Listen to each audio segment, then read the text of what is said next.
Those are the shoes that Radhe's shoes are the ones that I have kept very clean. I clean it every day. I keep it with, it's my prized possession. Did you guys bully the new entrants? Could have been vice versa actually. Particular season, he also did a great job of understanding characters, and we cast voices. And this is something we learned from Shankar Mahadevan, Asan sir and Loy sir, of how they cast voices for their characters, right? Recommended during our workshops is that we go and see the singer's recording. So we can even pick up like tiny things like, you know, the breath and, you know, how far they are from the mic when they're singing a particular note. But now, by this time, I believe both of you are good singers She's also. superb. She's very good. She's Then- very good. He's also a very She's good very liar. good. She sends me voice Can I notes just only, then I tell can you, see. they are both terrible. Because I am the only one who actually has to hear them sing. So, in 2020, right in the middle of the pandemic, came a show that everybody loved, and everybody had been binging on it for years now, and they have been going on and on repeat. And the best part about the show, obviously, there was the very good acting that was there, and the story was great. But one thing that really stood out was how classical and pop was blended in the entire show. It's been 4 long years, but the wait seems to have been worth it, because the second season is coming in just a few days. And everybody by now must have guessed that I'm talking about Bandish Bandits. My name is Zenia, you're watching India Today, and today we have with us the cast of Bandish Bandits, Ritwik and Shreya, along with the man himself who created it, Anand Tiwari. Welcome to India Today. Thank you for for having us. the Thank you, introduction. Thank you so much. The first things first, you know, 4 years, so I'm guessing, obviously, everybody must have asked why 4 years. Right. Yes. But I'm guessing a lot must have gone on to the scripting. Right. Because when you make a show of Bandish Bandits caliber, Right. people look up to it. Right. So, So that's really kind of you. That's Thank really he's going to kind. get emotional all the time, I You feel. know, such a sweet thing to say. Thank you. But, so for the scripting, how did you lock it, and how long did it actually take for the scripting to be locked? Thank you so much, Zenia, for that, Yeah. for understanding that. Understanding. Because we've been trying to be more creative with our answers. But the answer lies in what you said, and we are very lucky that we can interact with music from a point of view of drama, and interact with drama from taking a tool as beautiful as music. So to get that mix right, you have to be very responsible, Right. and you have to be very sincere in your approach. In season 1, we took about 2.5 years, but because it was season 1, nobody saw the hard work before the season, of course, came out, and you were able to see it. Behind every drama portion of the Gharana or the pop world, there was a lot of conversations, meetings, deciphering how and why a song should be made for that particular situation, and what will be the drama portion of that song. Season 2, of course, had the same thing, and we wanted to up our game in terms of making audiences interact with the drama portion of the music as much and more. But we did a better job, because it took us 2.5 years for the first season to write. We wrote season 2 in 2.5 years, and then of course the execution of it Yeah. is tough as well. So we find ourselves very, very lucky that people still remember us, are still keen to hear the music of the show, still keen to see how it gets unraveled in the show. But really credit to Team Amazon, to Sahira and the entire creative team for backing us with this vision, because it's very tough in today's world where everything is about empirical numbers and seeing what works and seeing what doesn't.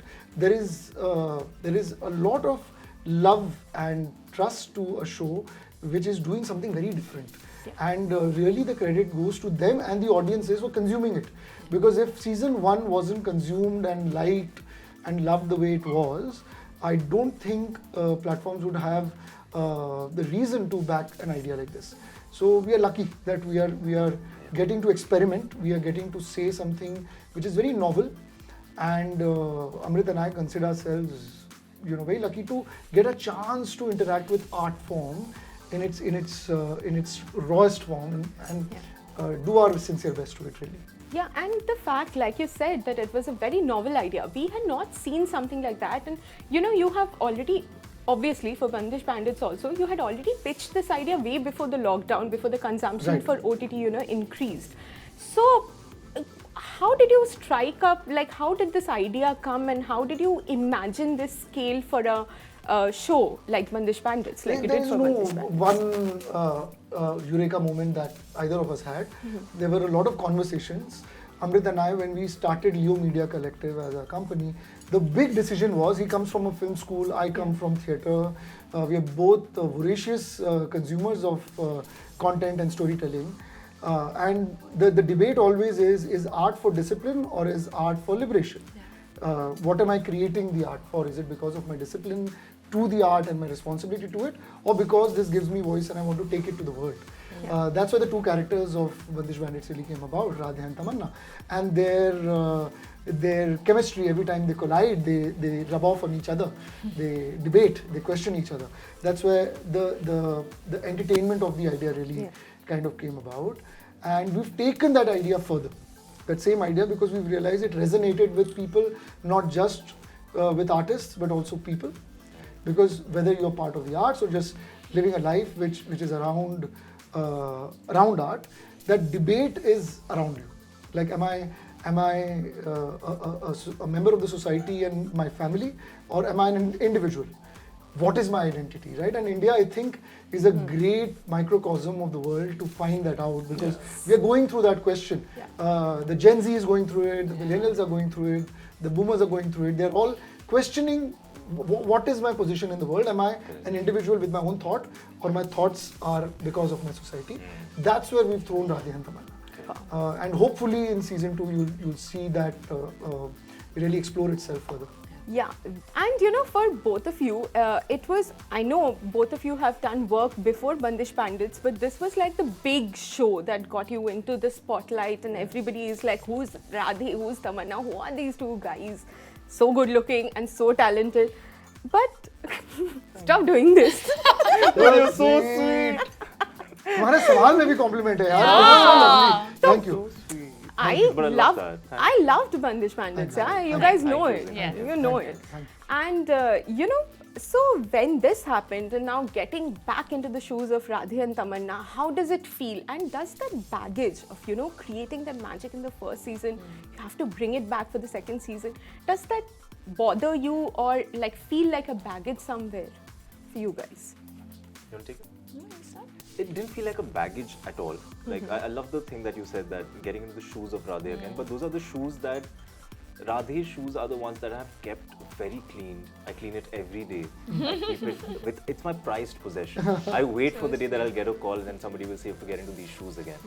So it wasn't difficult. It was as exciting as it could ever be, because I wake up every morning and stare at those shoes, and I want to get into those shoes again. And I'm just so glad this season happened and I got to get into those shoes again. That's so sweet, yeah. No, absolutely. Even for me, I'd love to steal your answer. Please. But I was not pressured. I would say I was just a little, because I've never done a season 2 before of anything, right? So I was like, oh, okay, you have to grab onto her again. But luckily, like he said, the minute you start workshopping, it all just comes back to you, and it was all there in the writing. So that whole journey was actually very, very beautiful. And because we've been loved so much by the audience in season 1, I feel like it was just, like he said, exciting to. I think it's like our way of giving that love back to the them, audience. So that was the excitement. It's like gratitude. And the fact that this time the show is much bigger in scale, new people have joined. Did you guys bully the new entrants? Could have been vice versa, actually. Why? No, not at all, not at all. You'll find out on 30th December. But I feel like everybody who came in, including every technician, every new technician who's walked in, every new cast member who's walked in, I have heard, if not all of them, most of them say, if I'm not wrong, I think all of them said this, that we loved season 1 so much that we want to be part of season 2. And to hear that coming from people who are joining you to make this story come alive is so heartening. It just makes you so happy and so warm. It feels like the entire team is giving you a hug together, saying, you guys were superb, now let's do it together. It's beautiful. It's really nice feeling. No, absolutely. I feel Bandish Bandits is really one of those shows in season 1 anybody that you meet who, like, you know, I personally have interacted with, talks about the show like it's their own. Yeah. It's not that, oh, congratulations on your show. They're just like, it's my show, Yes. you know. So even when season 2 came out, there were a lot of calls, even from people I know, or from even some journalists reached out, which were very sweet, and they were like, I feel like congratulating myself that season 2 is coming out. So I think with, like he said, everyone who's joined in on season 2, it was already their show, and then it really just became about, you know, making a fantastic season 2 of it. And in season 2, like we know, the clashes are going to get a little more intense. So how did everything come about? How was the, you know, the environment on set, and how did you handle the scale of this? Well, it's better for the audience to see the scale and then, you know, in the show itself, because the writing guides the director's hand in terms of what needs to be done in terms of the visuals. The writing itself was really pushing us to give it a certain kind of scale. The reasons are embedded in the storytelling. Wasn't that difficult per se, because then you hire technicians, you get like-minded people, you get your HODs who understand that scale. We had already interacted with music, so we knew what to do with music of the Gharana, what to do with the music of the pop world, but this time there are various other sub-genres that we are getting into. So whether you get into the Gharana music, where we are suddenly talking about Mand or Jasrangi and these amazing, you know, sub-genres within it, and you see the exploration of those songs. So the playlist is out, but every song, the 17 songs that you will hear on the playlist, each song has a story of why it's in the show, which is explained in the show. And similarly, in the pop world, we only interacted with the pop, the bubblegum pop side of the music. Now we are interacting with so many more Western genres. So we challenged ourselves while writing, without worrying about how we will do it, because the hows have to bother ourselves later. So you push the production, you push your vision further, and you challenge yourself. So it's difficult, it's very tough, but you live for those days. Yeah. It's very rare that you get to interact as an artist to tell the story of an artist. And if that gets, that's why people like Divya, Datta, like Yashaswini, like Rohan, like Paresh Pahuja, who are new to this gambit. There is Saurabh Nayyar, who's going to play the role of Amit Mistry, Devendra, because unfortunately we lost Amit during the pandemic. And with heavy hearts, we had to take Devendra's story forward. But as they rightly said, everybody came on board as it was theirs already. Yeah. So they empowered us, and it's the most brilliant experience for a director when you know that everybody is taking this as personally as you are. It's not just about what are my lines and what do I have to do, because everybody is doing something they've never done before, and that's so exciting to see.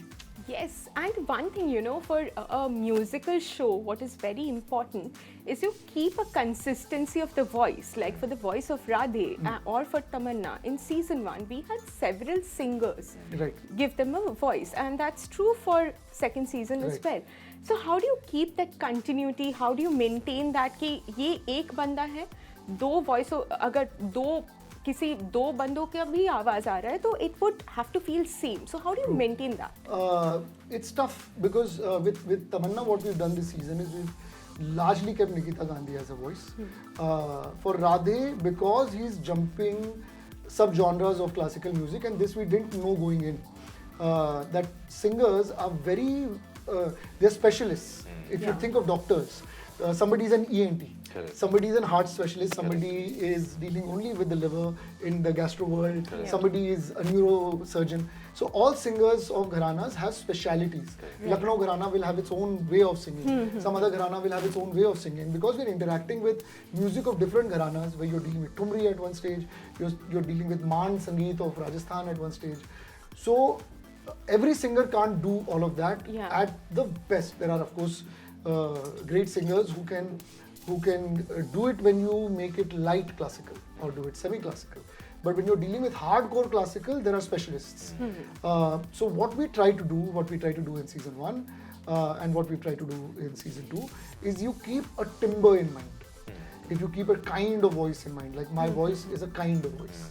So you try and get those kind of voices for Radhe and try and stay consistent in that and hope that the audience still feels it's Ritwik Bhowmik playing Radhe, singing at that point of time. So if you've bought into that, because filmmaking is all about making magical moments for you through technicalities. So if you buy into that magic, then we would have done our job. Yes, and also the fact that I absolutely loved is the fact that both of them are youngsters, but you have used senior, musicians, singers with a very different sort of voice quality, but integrated it perfectly well. So I feel that's like a great thing to do, and it's a very difficult thing to do, I'm sure. It is very tough, but you have someone like Akash Deep, our music supervisor, who actually had a training before he became a music supervisor and a composer. He would be somebody who would dub voices for other composers. So he has a great training to which voice quality would be right for which song. But in this particular season, he also did a great job of understanding characters, and we cast voices. And this is something we learned from Shankar Mahadevan, Asan sir and Loy sir, of how they cast voices for their characters, right? They're not just getting singers, they're getting the right voice for the right song, who will be right for that particular actor on screen, because playback singing has been part of Hindi film industry, part of all film industries of India, and now part of series telling. So we had, somebody had created the wheel already, we just took it forward. And for both of you guys also, I believe that it's a huge challenge, to give that expression. Obviously, you are actors, you have to do it. But still, to do that also requires a lot of, I believe, consistency and a lot of practice. So how did you practice for that? How did you perfect that? You're Sangeet Samrat, right? बात तो सही है. Baat sahi hai. So our vocal coach Akshat Parekh from season 1, like beginning of season 1, like I think 5 months before we started shooting season 1, from there till today has been with me, and we've been training every day, and before season 2 even started, we had started training without knowing what the show is going to be about, where the story is going to go. We just knew that we have to keep honing our skills and we have to keep understanding music better and better and better and better, and the more information we kept getting from Sir and the script and so on and so forth, we kept diving deep into the ragas and everything else. So it has stopped feeling like I have to go for riyaz anymore. Now it just feels like it's a part of my life. It is just something I do, not just for Bandish Bandits, but for me in life. And classical music really has that effect, it really affects you like meditation. It calms you down, it invokes feelings in you. And I've really started enjoying that. So it no more feels like training for something, now it just feels like being. So that feels very good, yeah. And for you, Shreya? For me, I was also a little lucky because Tamanna is going to music school. So a lot of it was in the script in terms of what all she'd be learning, and of course we workshop for those things.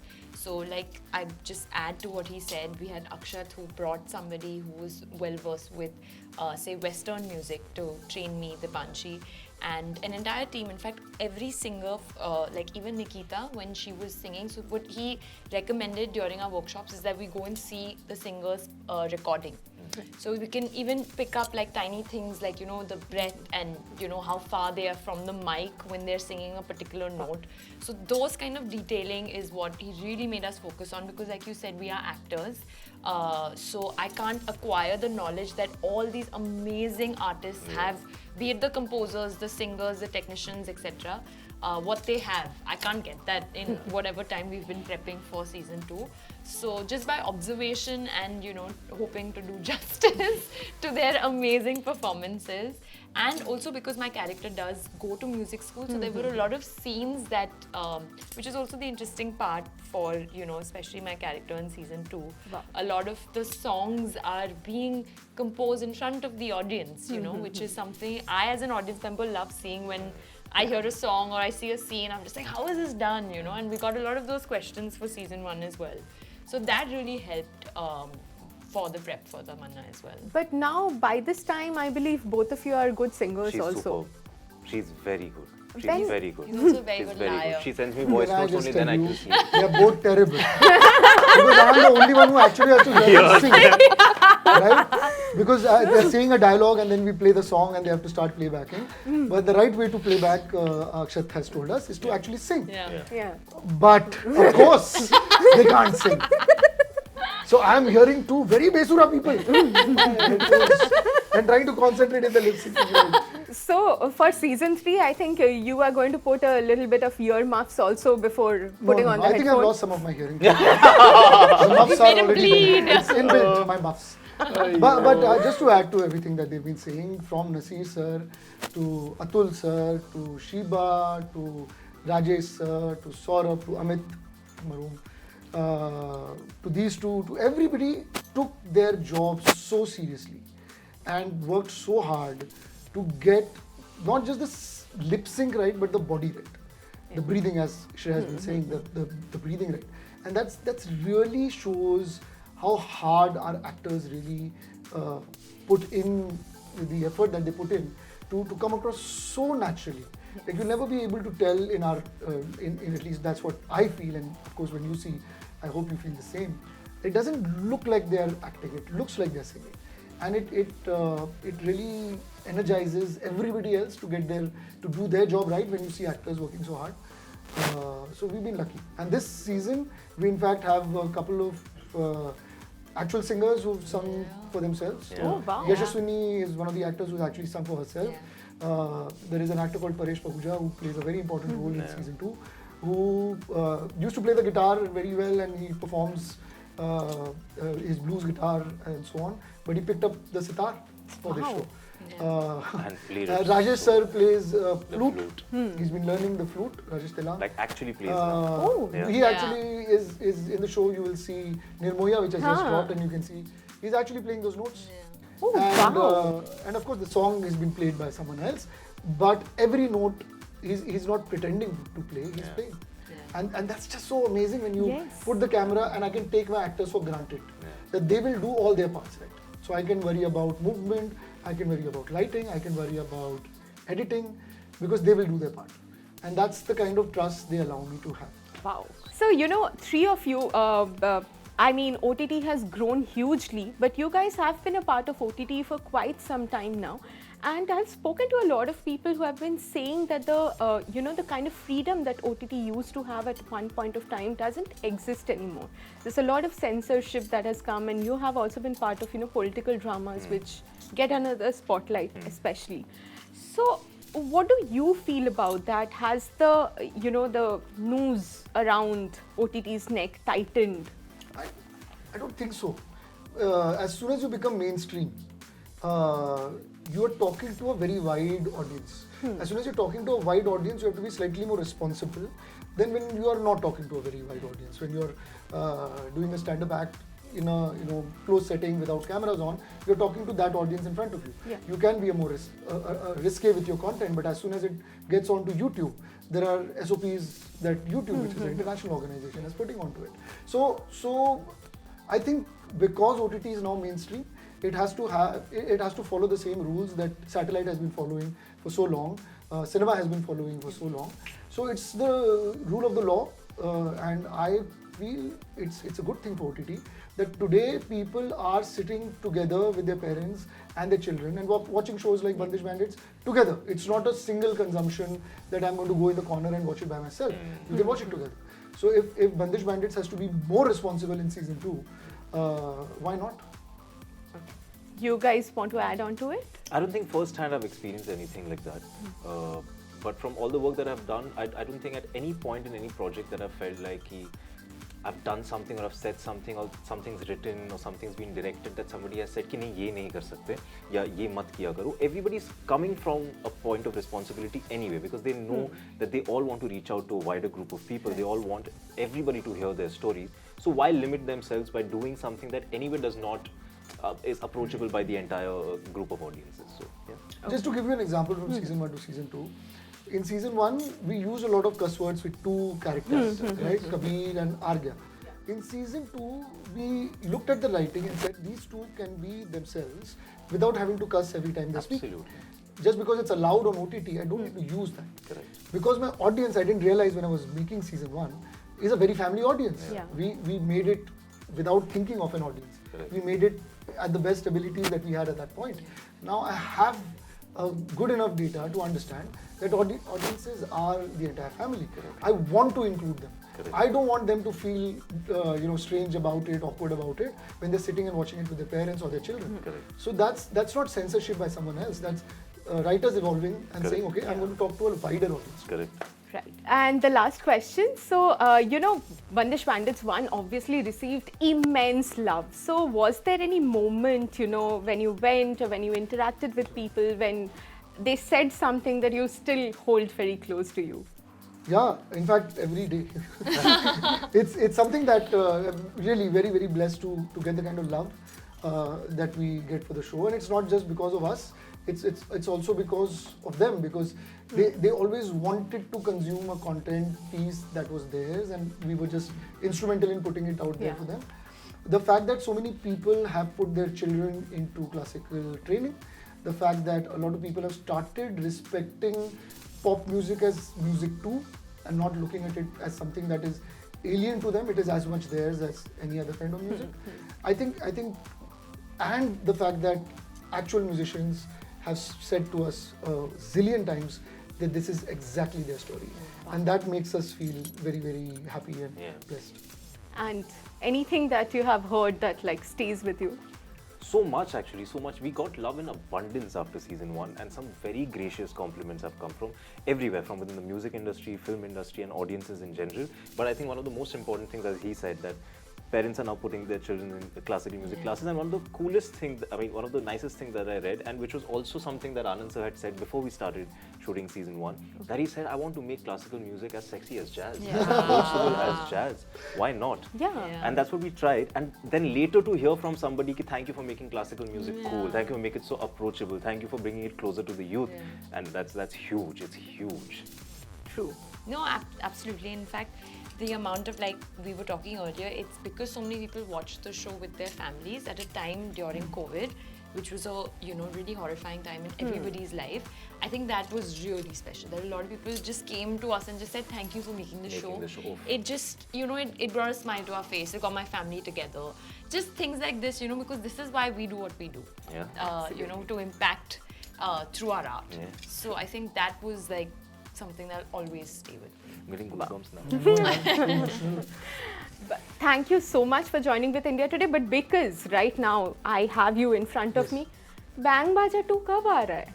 हाँ, क्या कब आ रहा है? Bang Baja Barat 2 क्यों नहीं ला रहे हो आप? मैं अपने घर पे जाके जो शाहाना को मैंने अपनी पत्नी बना लिया उससे पूछूंगा, आपको बताऊंगा कब आएगा वो. थैंक यू यार, थैंक यू फॉर वाचिंग. मतलब घर पे ही है, बाकी बस आप अली बंदिश फजल बैंडिट को सीजन 2 देखो, उसके बाद हम फिर से बैठेंगे और फिर मैं उसकी कहानी आपको बताऊंगा. बिल्कुल.